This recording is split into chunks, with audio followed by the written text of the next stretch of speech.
Terence, it is awesome to see you. It's been far too long since we played some golf. When's the last time you got out? I played a couple weeks ago in a little GCU alumni thing that was 9 holes, but honestly have not been playing enough. So yeah, we do need to get out. What do you? So, how do you keep your game so dialed in if you're not playing? Like, what do you? What? I mean, and I know you played for a while. You've competed in college, so golf has been a part of what you've done for a while now. And how do you keep your game together? And if you go a long period of time without playing? Yeah, good question. I get that a lot. So I think just over the years of have been practice routines and kind of it's more of not as much time that I'm practicing, but more the time that I'm using while I'm practicing. So like if I go practice now, which is rare, I'll spend an hour and I know exactly what I want to work on. Maybe it's a drill for 20 minutes or putting for 30 minutes.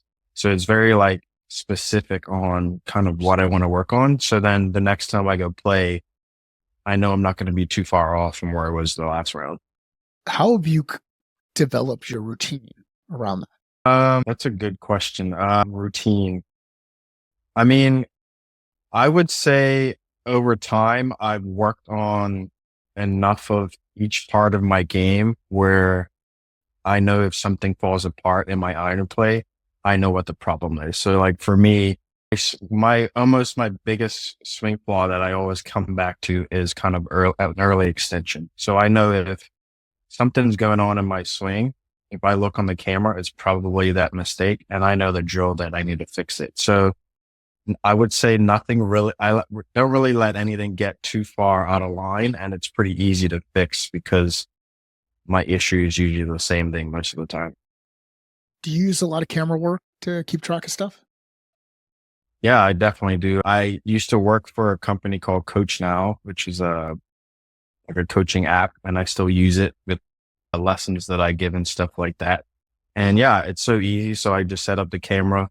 You can draw your lines on there. I mean, it's great to use if you work with a coach so you can get another pair of eyes on it. But even if you know, or have some idea of what you need to work on, I could just put up a video, draw some lines, and then I can see my progress over time. So yeah, I definitely rely on a lot of camera work, especially since I'm not on on the range grinding like I used to.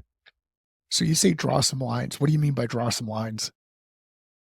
So, I mean, most people watch like PGA Tour coverage where they'll put up the slow-mo camera and they'll put up some lines to kind of see what players are doing in their swing. I know that the stuff that I worked on, for instance, the early extension, I put a line like at my butt that goes kind of vertical. So I know throughout my swing, I should pretty much remain on that line. If I'm at impact and my butt's kind of up, so raised, so off that line, I know that I'm not doing what I'm supposed to do. And that's just an easy fix. So I just know a drill to work on. So now what this is telling me I'm going to have to start recording my sessions at the range and then send them your way, because I have never drawn lines up against what any of the video that I've taken on the range. Like if I'm just watching, and heck, I don't even know where to set the camera up. So what's the right place? And if you haven't realized it, this conversation, there's going to be a lot of golf.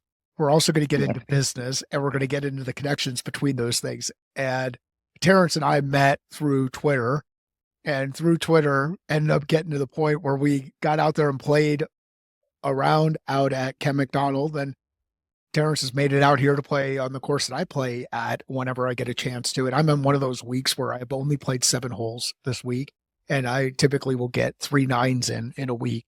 My game doesn't necessarily represent that, but I'm working on it. So Terrence, Week what's for you. you say that again? So that's a slow week for you It's a slow out week. on the It's course. seven Yeah. seven. It's just one of those. It's the kind of the time period. Days are getting a little bit shorter. Work is continuing to increase. I lost an hour to the East Coast, like all of those things. But that's enough about my whiny problems and not getting out playing enough golf. When you said that you haven't played golf in a couple of weeks, wow, I feel bad that I've only got 7 holes in. And I went to the range yesterday. Actually applied one of the training games that you had recommended on Twitter, which is the take three balls, go after three different holes in the short in the short game practice area, and pitch to those holes or chip to those holes depending on what you're doing. And if you are less than 6 feet, start over again. And it's one of those things that's going to help me dial in my short game. So let's talk about video and where the camera goes. If I'm going to record my golf swing, where do I want the camera if I wanted to share something like that with you? Right. So I would say a lot of people do this wrong because when you're looking at the swing, I really want to see it from face on. So directly behind where you are. So the easiest way to do that is, I would say 3 to 6 feet behind where you're hitting the ball, but to set the camera up on your hand line. So instead of, I guess, out where the ball is, you would put it more where the camera's right behind where your hands are. So when I look at your swing, I can see exactly the angle and don't have to worry about kind of having to manipulate it with the angles and stuff like that. So, that's an easy thing, especially if you're looking at camera work often, where the camera angle can have a big impact on kind of the progress that you're seeing. So I'm going to connect a dot here. So you may not be a golfer. You may not have ever played golf. You may not want to play golf. You may wonder why people even play this game that is extremely difficult for whatever reason. Even though the ball doesn't move, it's still it's a hard game.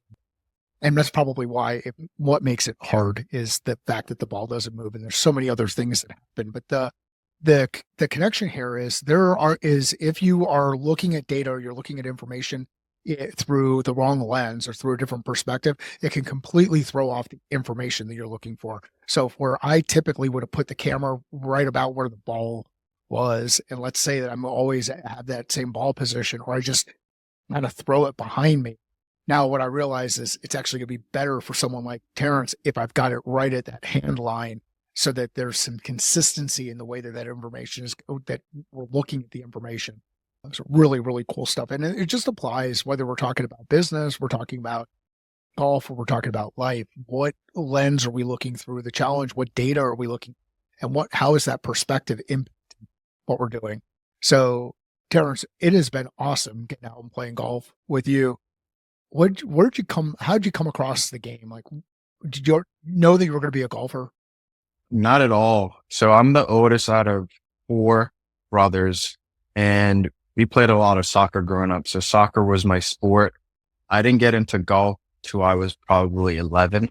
My uncle luckily gave lessons at a local golf kind of 9-hole course, and my parents decided it was a good place to kind of dump us off on a Saturday morning. So I just learned the game that way. Never thought that I would kind of pursue it. And then I would say 2 years in, I started getting really good and saw that there was kind of a future in the game, because obviously there was a lot of growth in golf. So right as that happened, I started winning tournaments, and my grandmother, moved to Scottsdale, and I just got this big idea that I wanted to play college golf.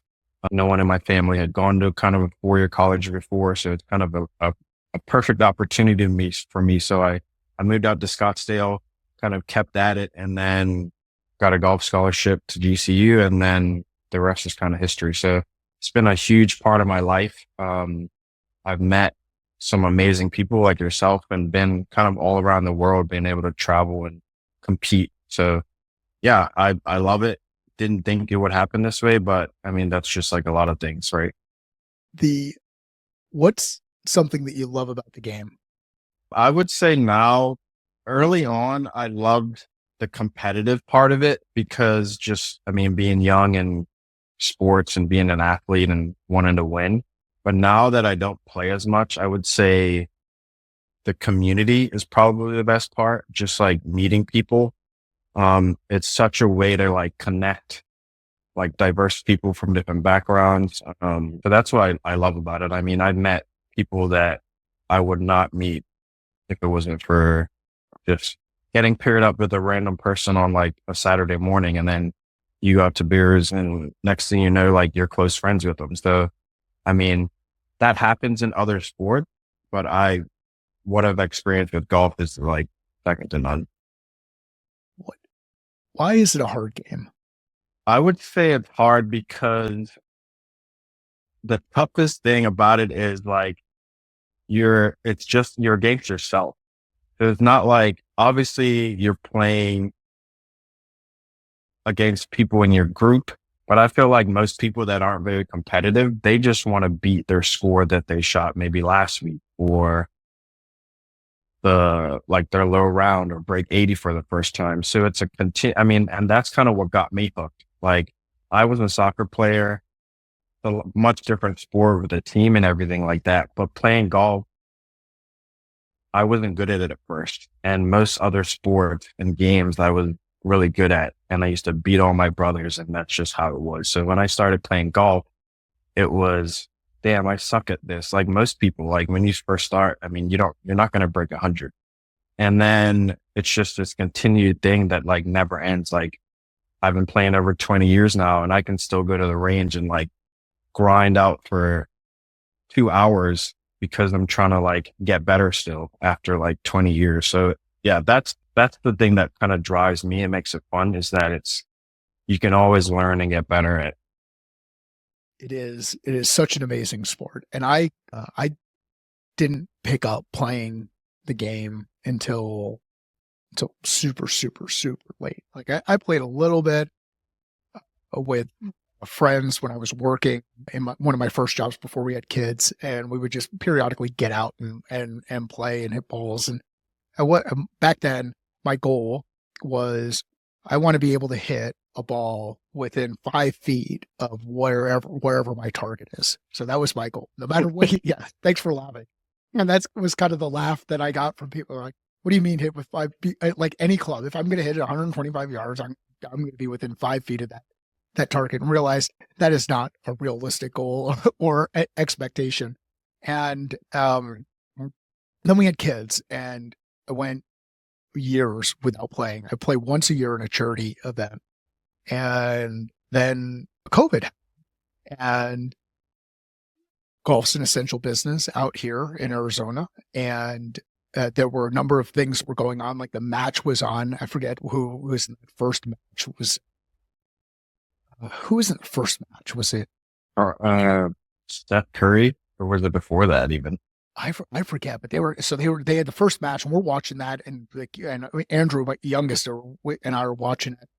And we said, okay, we're going to go out and we're going to start playing. And we went and started playing Bear Creek, and we would play Bear Creek once or twice a week kind of thing. And this was before we joined over here at Seville, and we really got the bug. Like it was just kind of hooked into us.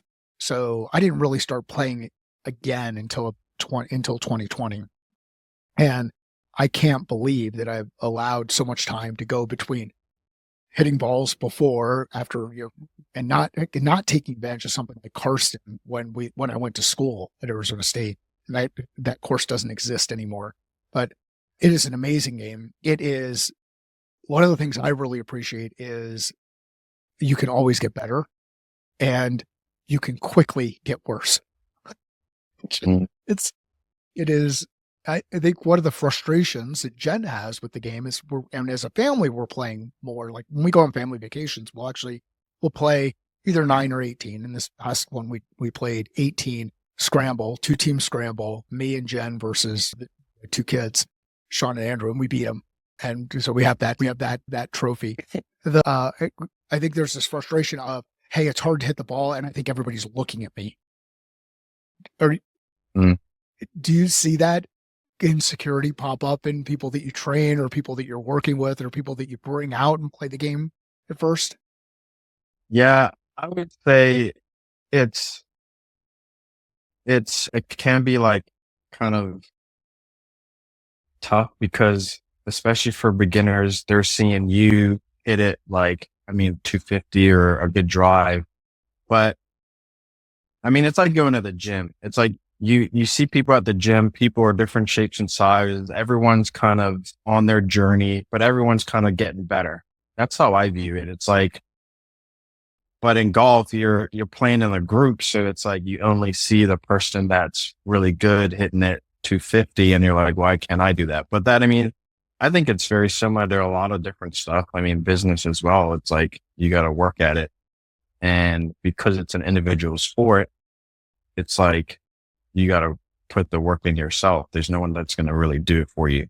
So, I mean, for myself, when I first started, especially when I moved to Scottsdale, there were a lot of players that were better than me. Like I was never one of the top players, even on my own team.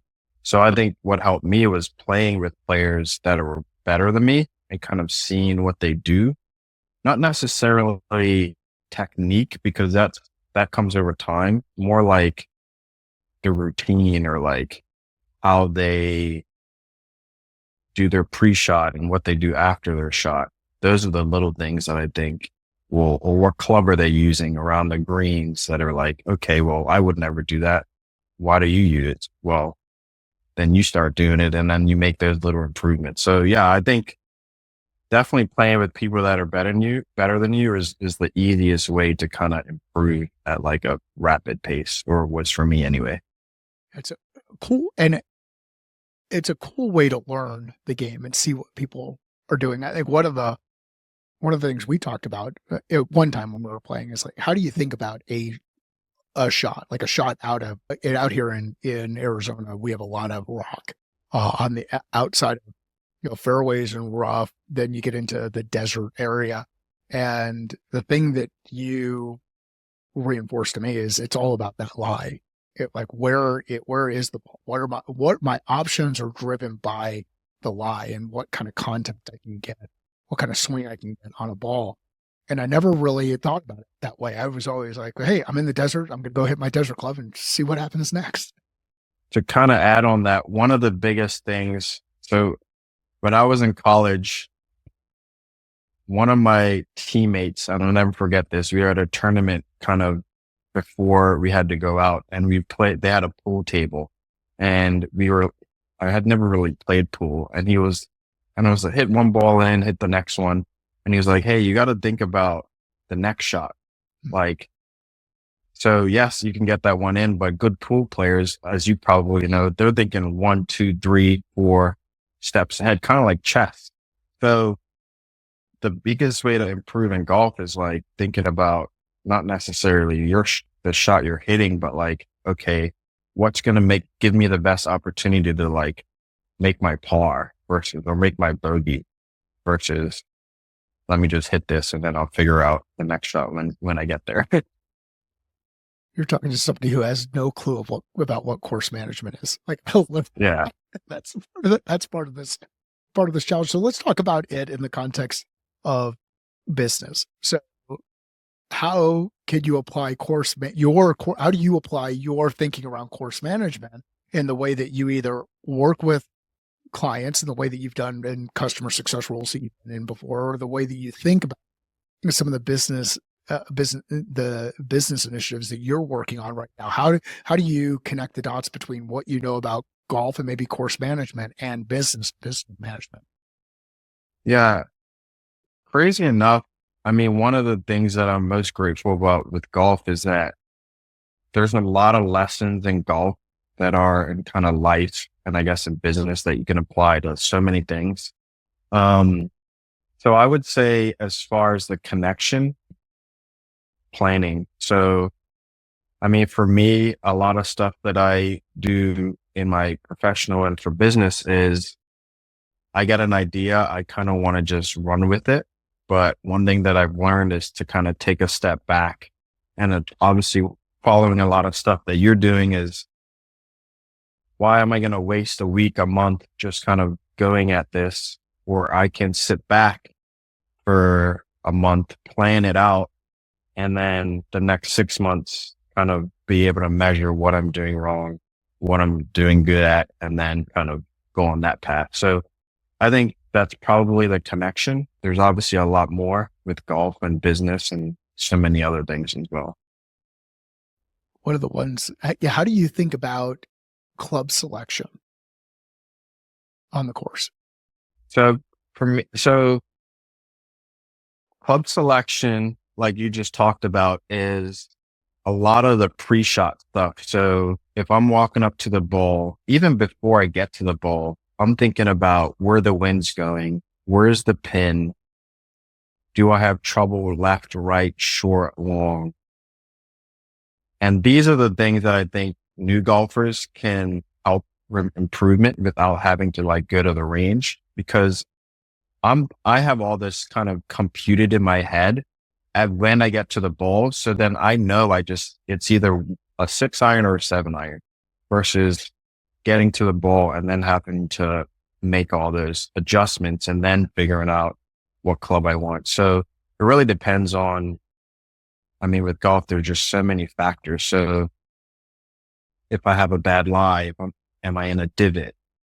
Is there a tree in front of me? That's all going to be kind of factors that I take in depending on what club I want to hit. And do each of the clubs serve a different purpose? Yeah, absolutely. I mean, you can hit, as you know, one shot 10 different ways. So I can have 60 yards and I can say, I'm going to pull my lofted club, fly it all the way back to the pin. Or do I want to hit my 8 iron and kind of land it short and make it run up? It all depends on, just like in business, where's the risk? I want to avoid the risk, and what's going to give me the best opportunity to make that up and down and not make a 3. I like the focus there on like the goal, the objective. Like what is it that you want to achieve? What's the strategy that you want to deploy? How are you going to execute tactically? And then what tool are you going to use to create leverage or get you into the best position to work through it? And that again is one of the beauties of this game. It creates an opportunity for us to test some things. How do you think about testing when it comes to golf? Testing. What do you mean by testing? What am I testing? Just anything like testing different things that you want to do with the ball. Like, so playing with Terence, and we've gotten out there and played a couple of. Terence can work the ball from left to right. He can work the ball from right to left. He's got the ability to make the ball do things in the air that when you watch it, you're like, wow, there's something to figuring out how to do different things with your golf swing. So testing, when I think about it this way, it's more like testing different things that you can do to achieve a different result and come up with and create a different outcome, or even create a different process to get to a desired outcome. So how do you think about testing when it comes to golf? I would say testing is important to really kind of separate them between the practice and like when you're going out to play. So for me, if I'm playing, let's say I'm playing in a tournament, I'm not going to try to hit a shot that I haven't practiced or at least hit hundreds of not thousands of times, because I don't know. I'm losing control. I'm not in control at that point. So I would rather hit a shot that might not even give me the best results, but I'm more confident in that shot because I've done it time and time again. So as far as testing, I'll give you a great example. You say that I can work the ball left to right, right to left. Well, when I would say probably pre-COVID, I used to play blades, which, as you know, are tougher to hit, but even allow you to do that even more. So when I got these clubs that I have now, they're a little bit more forgiving because I don't play as much and stuff like that. So I had to actually learn how to play a little different, because the clubs that I have now, I wasn't able to even hit the shot that I was hitting with my other clubs. So I had to it took me 3, probably 6 months to almost mend the new clubs and change the way how I played. And then it took probably 3-6 months before I was confident to be like, okay, this is how I play now. Like I can't, and nor do I want to play how I kind of used to. And it was crazy for my game. I mean, I saw a huge improvement in my iron play and stuff like that. So, I mean, that's a good example of kind of Tell me a little bit more. Testing Like, stuff. so when you were playing blades, and so when you're playing blades, blades are going to have a smaller sweet spot. You're going to be able to Mhm. move the ball a bit more, right? What would you do? What was something different that you would play that you would do? What was something different about your game back when you were playing blades versus where you're playing now, non blades or not a typical blade? Right. So, I mean, there might be some golfers listening to this, might not be, but Bubba Watson's a good example. When I grew up in kind of maybe an old school era where when I look at a shot, I don't ever really see a straight shot. I see it. How can I draw the ball to get to the pin, or how can I fade it? Yep. And that was kind of my natural way of playing. But as I didn't play as much, I mean, the blades are not very forgiving. So I'm like, I need to make a change to my game because I can't play the same way I used to because I'm not playing 2, 3 times a week anymore. So now what I do is I look at the center of the green and I almost try to play a straight shot every time, or I'll try to kind of fade it or draw it depending on where the pin is. So if the pin's slightly on the right, I'm aiming at the center of the green and I'll just like let it fade towards the pin. Versus when I was playing the blade, I mean, I might be aiming at the left side of the green and just hit like a 10, 15 yard cut to the pin, where a lot more risky, but I mean, back then I was playing a lot, so I didn't really care about that. It's a couple of things that I took away from that. One is get out there and test things, get out there and do things, demonstrate that you can do it and do it enough where when you actually have to put it into competition or you're working with customers, that you know that you can go back toward something that works. Like get out there, test and try things, get feedback. Then when it comes to game time, do the things that where you have confidence that you can do those things well. Is that fair? Yeah, exactly. Because especially on the golf course, just like in most things, if you're confident about it, the likelihood of you executing is way higher than if you're, okay, this is the shot. I might pull this off. I mean, just that mindset alone is going to decrease your chances of being successful. It it is. I have this really bad habit of putting my driver on a short leash. So if I miss Mhm. I miss 2 holes in a row, that thing's done, and I'm playing irons only for a little bit until I start to feel a little bit more confident in my swing. And it is insane how if you have a club that you hit well, that you're confident with, how things come together. I've got a 2 iron that I hit, and I hit it pretty well. There are some times if I'm not playing up like a lot, where or playing enough, or not using it enough, where it'll feel a little bit awkward. But it's amazing how I can hit a club and the confidence I have going up to a tee to hit that club versus getting up there and swinging swinging a driver and thinking, am I going to pull it left into the houses or am I going to hang it out right into the crap? And Right. the inconsistency drives me nuts. So what'll end up happening is that driver will end up being on a short leash and it'll get pulled pretty quick, and then I'm in irons only, but for a little bit. Yeah. I've seen it. So, all right. So let's talk about people who are new to golf and are thinking about picking up the golf game, and they want to experience playing the game. If I'm new to golf and I want to pick up golf, how would you start? Like, let's go knowing the tech that's out there now and how accessible some of the stuff is, like as far as courses or things like Top Golf or Range Time or any of these resources are out there. If someone said, "Hey, Terrence, I'd like to start playing golf and figure out if this is something I'm interested in," how would you recommend I start? Like you said, I would start by going to the range. So, I mean, most ranges have rental sets, even if you don't have your own clubs, and either a Top Golf or a Top Golf even type range. I mean, most of the ranges now do have some kind of tech to make it fun where you're not just out there banging balls.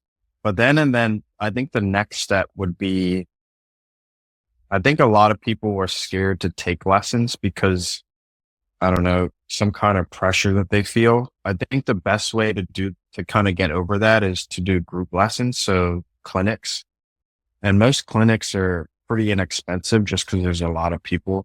So I mean, most courses have on Sundays. I mean, let's say you're a lady, you go to a ladies only clinic. That might only cost you like $25, but most of the people there are also learning. They're also beginners, so it's not as much pressure and it allows you to kind of ease in. And then to come back to kind of that community setting, I mean, you're meeting other people that are also in the same journey as you. I mean, you can ask them questions if they're coming back for their second session. So I think a lot of people get intimidated because it's an individual sport and you're doing it by yourself, but kind of driving that community and starting with a group setting, I think it's the easiest way to kind of figure out if you like it or not. Because I mean, most people love the game, but if you ask them, they'll be like, what do you like about it? Well, it's out there playing with the people that they're being around. So you're out there on the course for 4 hours, hanging out with someone really. It's not like, I don't know, another sport where you're trying to bash their head in for an hour. Like you're there, I mean, having drinks, talking about whatever you can talk about in that 4 hour period. And I think that's the best part that people like about golf because most people are not going to be great at it. But if you can just get to a point where you're enjoying yourself and enjoying the community, I mean, that's really the best part of it, in my opinion. I really like how you highlighted that importance of getting involved in some of those beginner group, beginner clinic type environment, because you start to appreciate, hey, you're not alone. This is a hard game. You are not going to make contact every time you swing a golf club, the first time you swing a golf club. And even if you've swung a golf club for years, you still aren't necessarily going to make the kind of contact that you want to make. I can't remember the last time I missed a ball. So that's a good thing now. But I can tell you that I have missed multiple chip shots in the last like couple of weeks, like where you just hit a chip shot fat or hit it thin, you miss the contact, and then one bad shot turns into a couple of bad shots because you get really frustrated. But going and doing this stuff in a clinic environment, you get to learn together, you get to meet some people, and you're doing something that's really, really hard that every once in a while you'll get really lucky or everything just kind of comes together and you hit it right on the sweet spot. And there's this feeling that happens where you're like, Mhm. holy crap, how do I make that happen again? Or I've really got this game figured out, or I can do this. And you chase it. Do you find yourself chasing that sweet spot?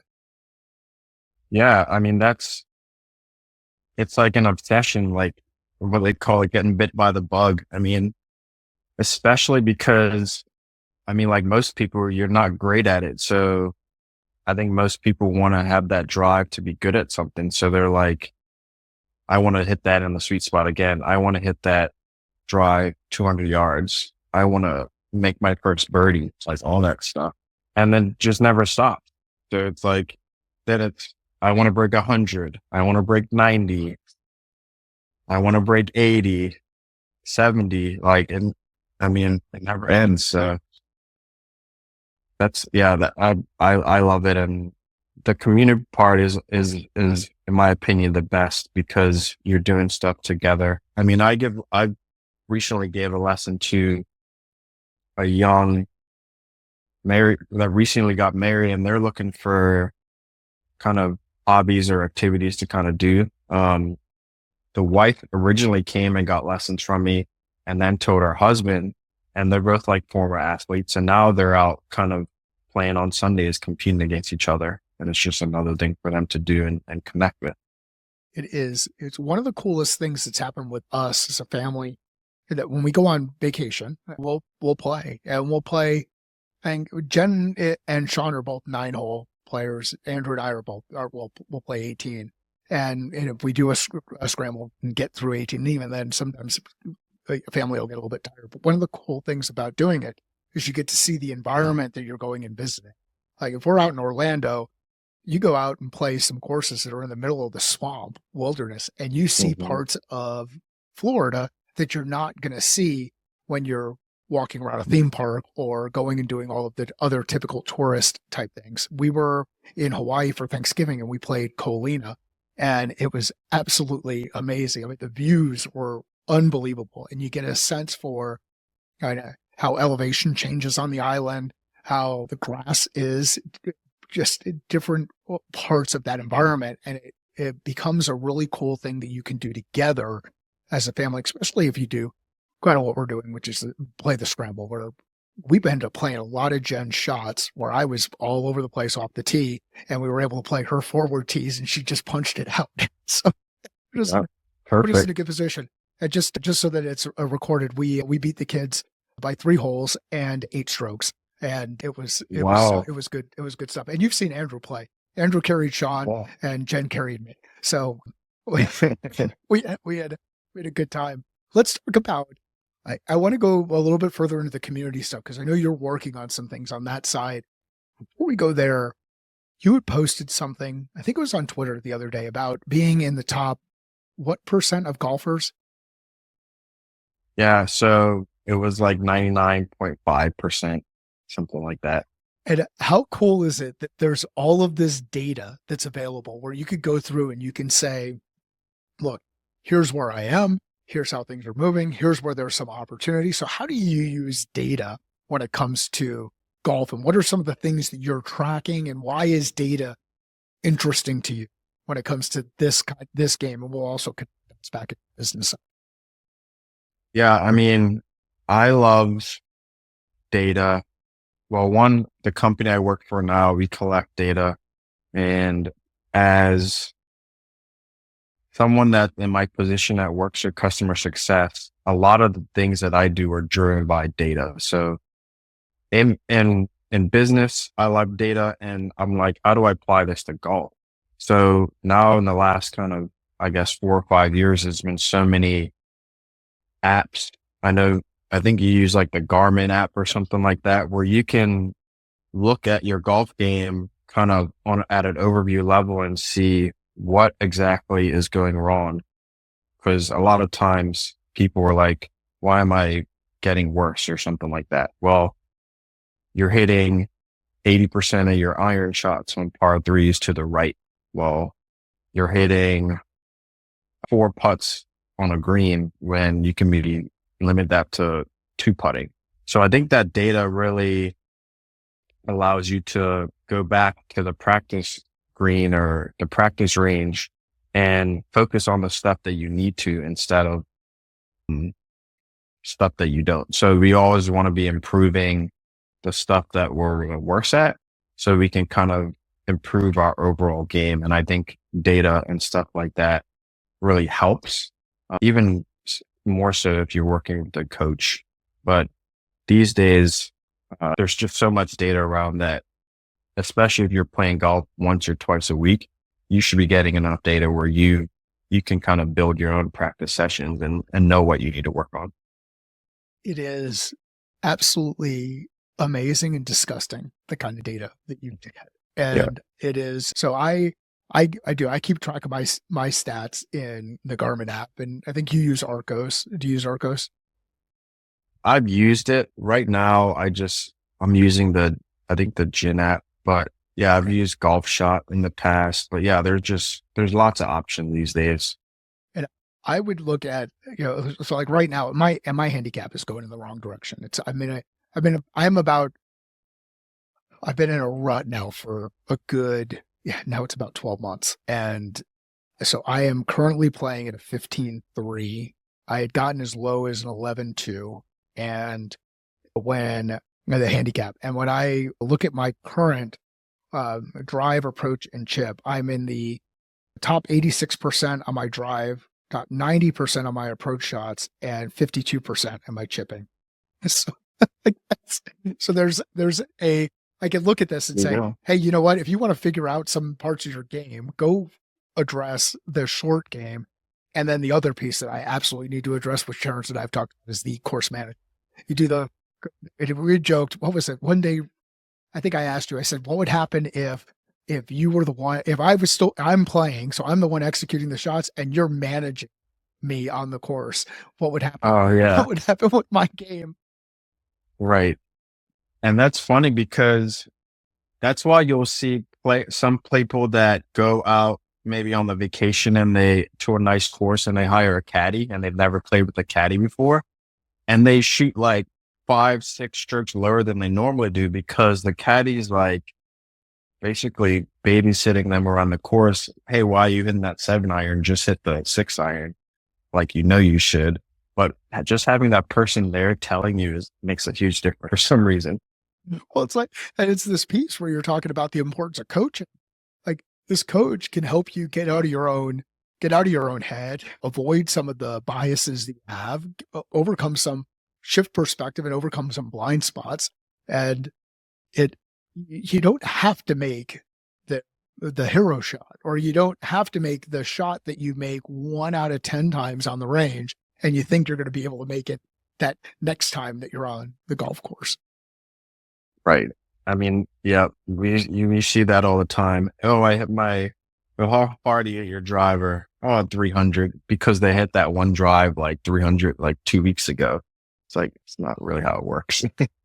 It is awesome, the data. So let's talk a bit about what you're doing and a couple of the interesting things you've got going on. You've relaunched.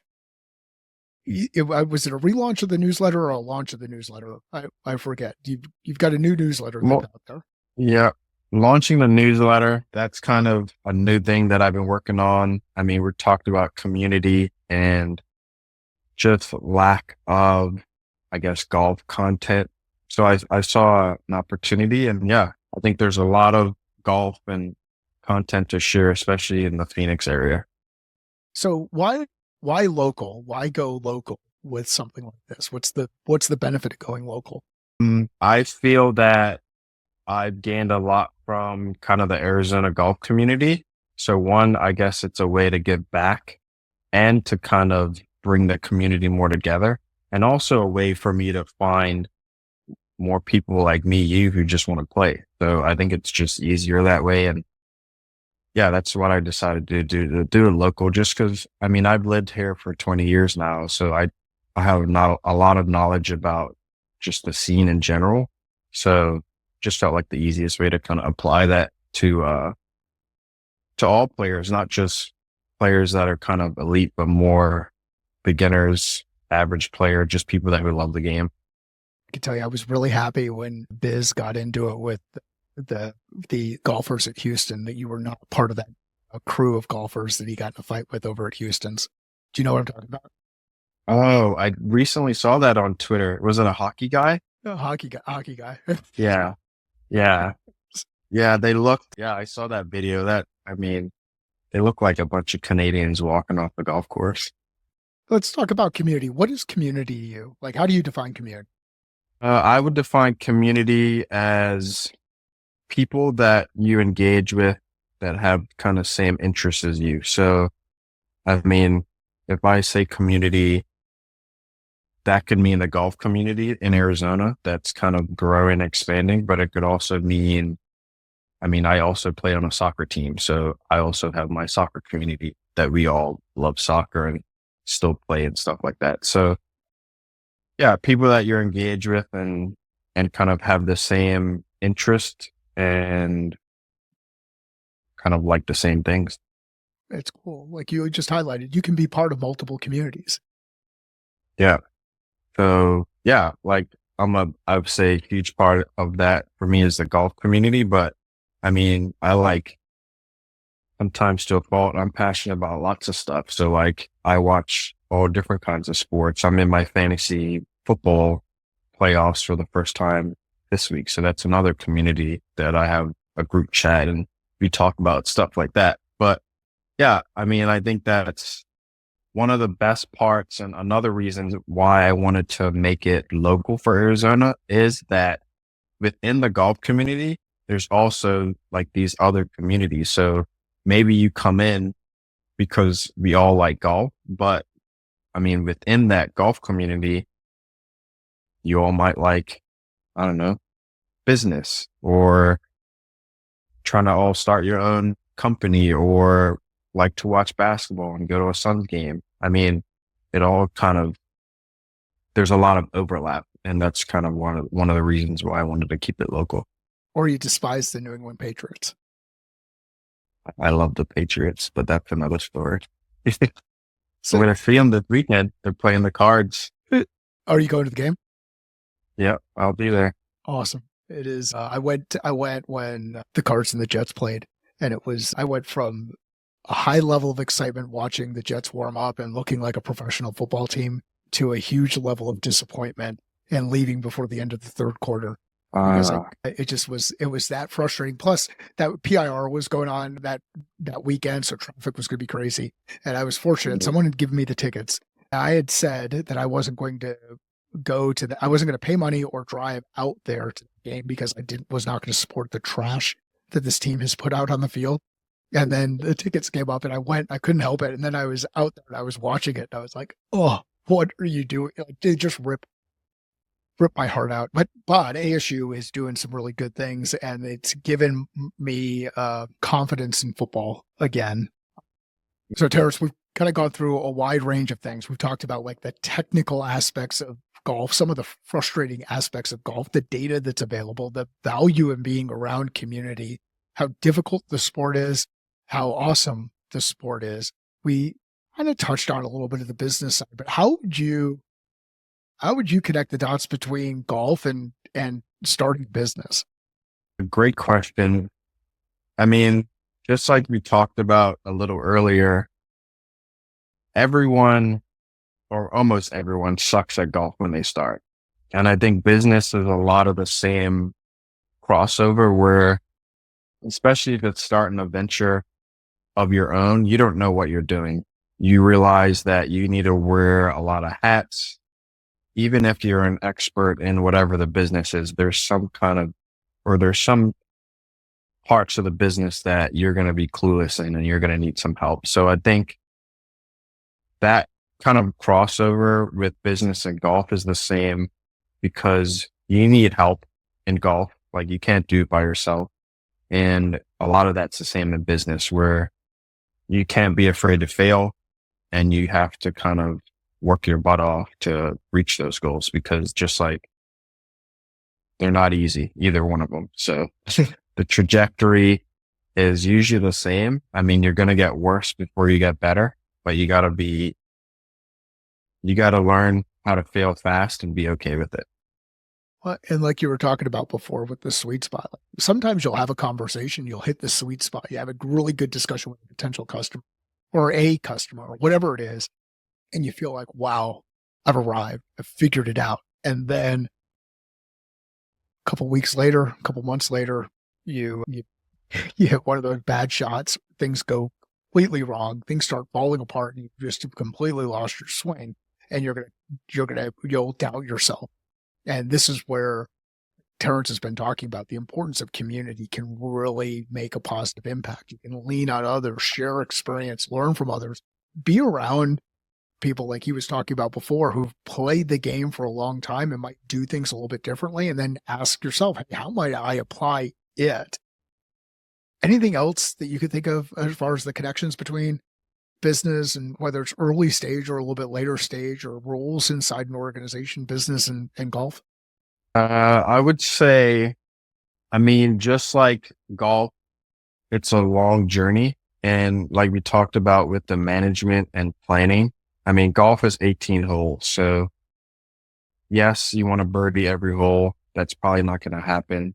You might start a birdie.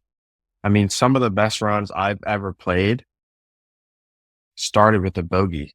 And I'm like, okay, how do I get this back on track? I know where my par fives are. Those are holes that I can score well. I know where the tough holes are. So planning out kind of how I go about the 18 holes. The same with business. Okay, you have a campaign you want to run for a quarter. This is what our goals are. Kind of working our way backwards. How do we get to that point, and building processes like a pre-shot routine, stuff like that, to kind of reach the goals. It's awesome.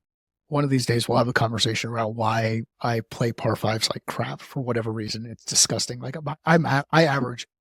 Oh, we're not even going to get into it, but I'll share the details. It's absolutely disgusting. On holes that you think I should score on, then we do that. And the other one that's absolutely crazy is I will average more birdies than I should for someone of my handicap level, which is again absolutely insane and highlights this lack of course management. Terence, this has been an awesome conversation. I can't wait till we get it back out again on the course. Where can people follow you or connect up with you and pay attention to the stuff you're working on? Yeah, so I'm on LinkedIn, Twitter, Instagram. Follow me. It's Terence Daniels. And if you're interested in the newsletter, if you're a golfer, want to learn how to play, it's the Cactus Club AZ.com. And I'm going to be posting a lot more stuff here starting in the year with some campaigns. So yeah, go give me a follow. Awesome. We'll include links in the show notes. If you know somebody who would enjoy this conversation, someone who's thinking about picking up the game of golf, someone who wants to bring other people along in the game of the golf, whatever, they would enjoy this conversation, please share it with them. Let Terence and I know either via LinkedIn, Twitter, or Instagram. Sales is a thinking process. Business is a thinking process. Life is a thinking process. How are you thinking different about your process?